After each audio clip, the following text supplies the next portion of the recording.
Bonjour, le petit problème d'aujourd'hui est un trois coups, un problème de jeunesse que j'ai fait publier à Européchèque en 1978 et qui est, à mon avis, qui devrait être assez agréable à résoudre.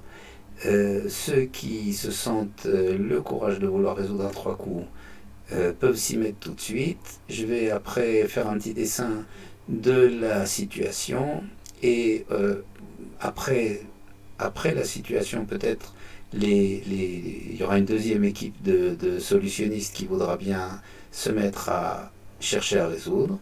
En attendant, je vous signale aussi que je mets sous le diagramme la position en algébrique et également la position en fen, de telle manière que vous puissiez amener ça avec vous sur votre portable ou partout. Et aussi, après, vous trouverez la solution écrite en notation algébrique, la solution complète du problème. Donc voilà, on commence la description de la situation. Vous voyez que le roi noir est totalement enfermé dans sa cage, il n'y a pas de case de fuite. Il y a le cavalier D1 qui contrôle les cases C3 et E3. La case E3 elle-même est contrôlée par le fou, par la dame et aussi donc par le cavalier. Le cavalier D2 ne contrôle rien, est à distance de donner échec au roi.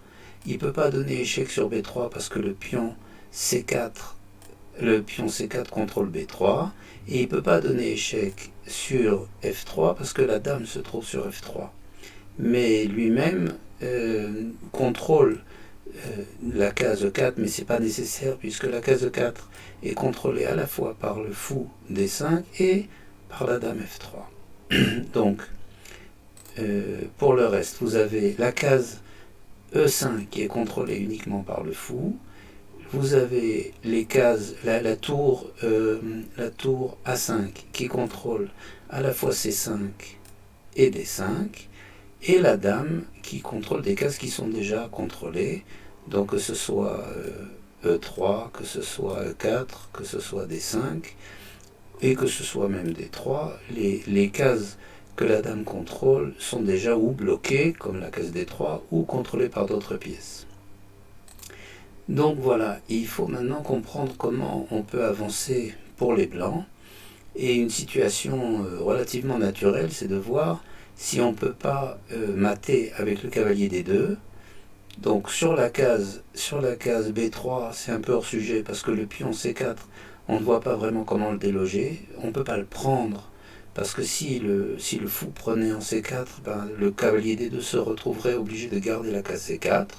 Donc le plan le plus simple, c'est de sacrifier la dame F3 un peu n'importe où, sur échec, parce qu'on n'a pas le temps, si on fait pas, si la dame s'en va sans faire échec, il y aura un des cavaliers noirs qui viendra contrôler F3, ou bien le cavalier G4 qui s'en ira, le cavalier ici G4 qui s'en ira et qui ouvrira la ligne de la dame noire sur F3, ou bien comme un autre coup possible, ce sera le cavalier qui jouera en E1 ou en H4, ou bien encore le fou qui viendra en E4.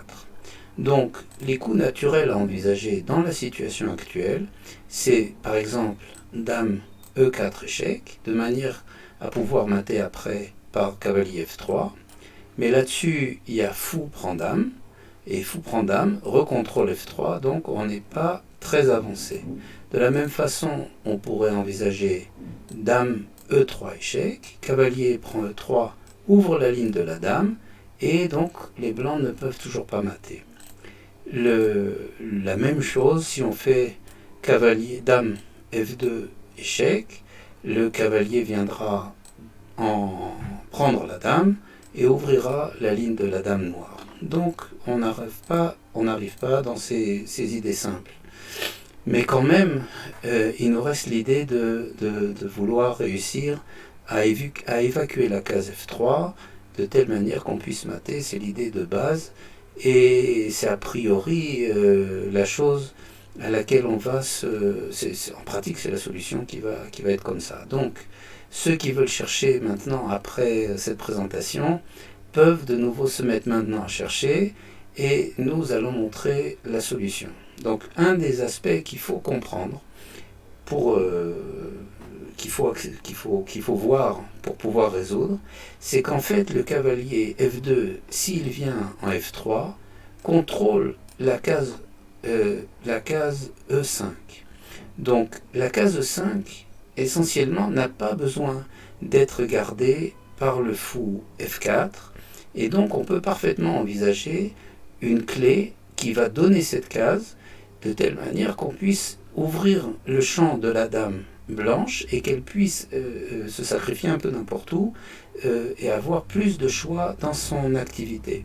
Donc la clé, je passe directement à la solution, ça sera de jouer fou G5 qui donc donne la case de fuite en E5 mais qui permet à la dame de viser beaucoup de cases où elle pourra donner échec de telle manière que on ait maintenant un grand choix de cases pour la dame noire. Alors, voyons tout de suite ce qui se passe. Nous avons le cavalier G4 qui est embusqué, qui embusque la dame H5.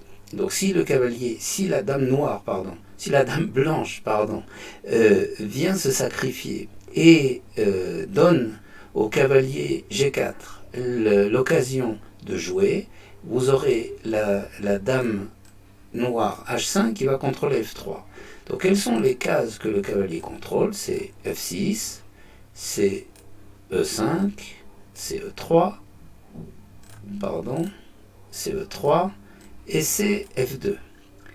Par ailleurs, la dame ne peut pas non plus jouer sur E4 à cause de l'action du fou E4. Donc la dame ne peut pas donner échec parce que si fou prend E4, le fou en E4 recontrôle la case F3. Donc en pratique, après fou G5, la menace c'est dame F4 échec. Seulement sur F4, la case F4 pour la dame est parfaite parce que on peut jouer, mettons si les noirs jouent un coup comme fou G6, on aura dame F4 échec. Alors, sur dame F4 échec, si, mettons, le fou prend, eh bien, vous avez cavalier F3 qui suit. Voilà. Ou si c'est le cavalier qui prend, c'est exactement pareil. Cavalier F3 mat, le cavalier recontrôlant la case E5. Donc, la menace est de jouer sur la seule case qui ne permet pas au cavalier G4 de découvrir la batterie noire, dame H5, cavalier G4.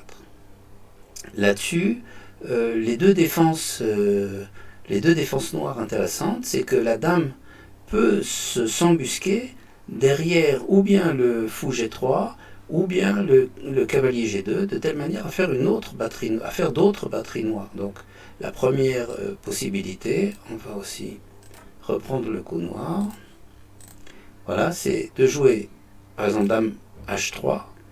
Dame H3 s'embusque derrière le fou G3. Le fou G3 contrôle E5, contrôle F4 et contrôle F2, mais ne contrôle pas, évidemment, la case E3. Donc, sur dame H3, le coup des blancs va être dame E3 échec, dame E3, un des cavaliers prendra, et on pourra mater par cavalier F3. Sur dame H1.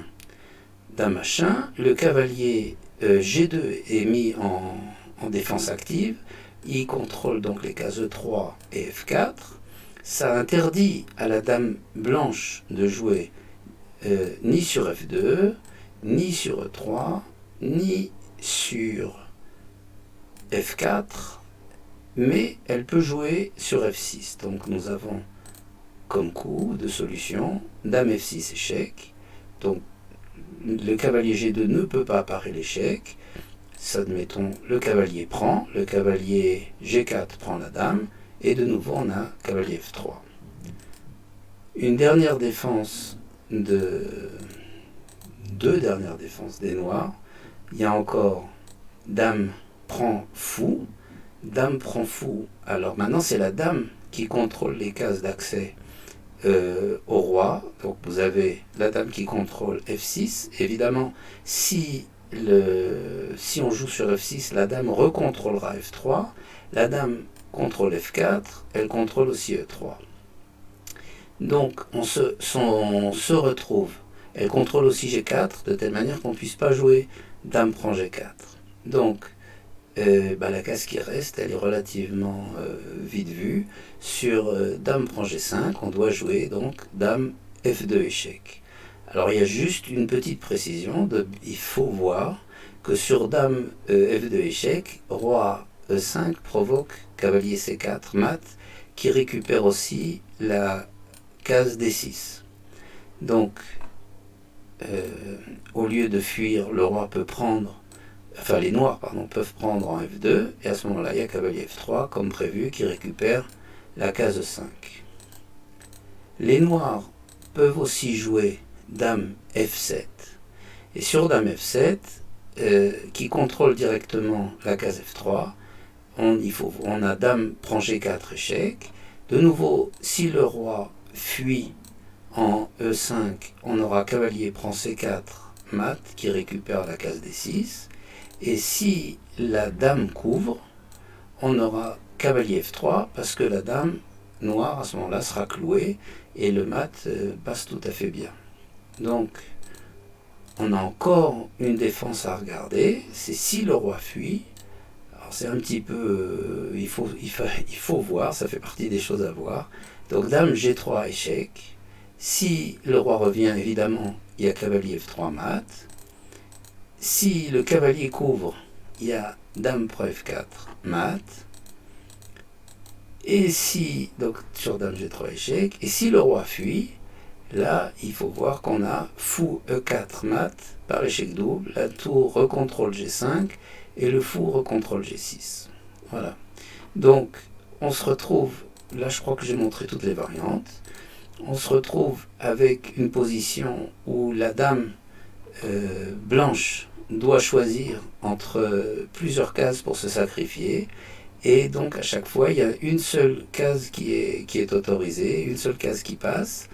Ça fait ce qu'on appelle un anti-quintuple, parce qu'on a une première case, une deuxième case, une troisième case, une quatrième case, une cinquième case, et en fait même une sixième case qui servent à chaque fois pour que la dame se sacrifie, pour permettre d'évacuer la case F3 où il y aura le mat par le cavalier.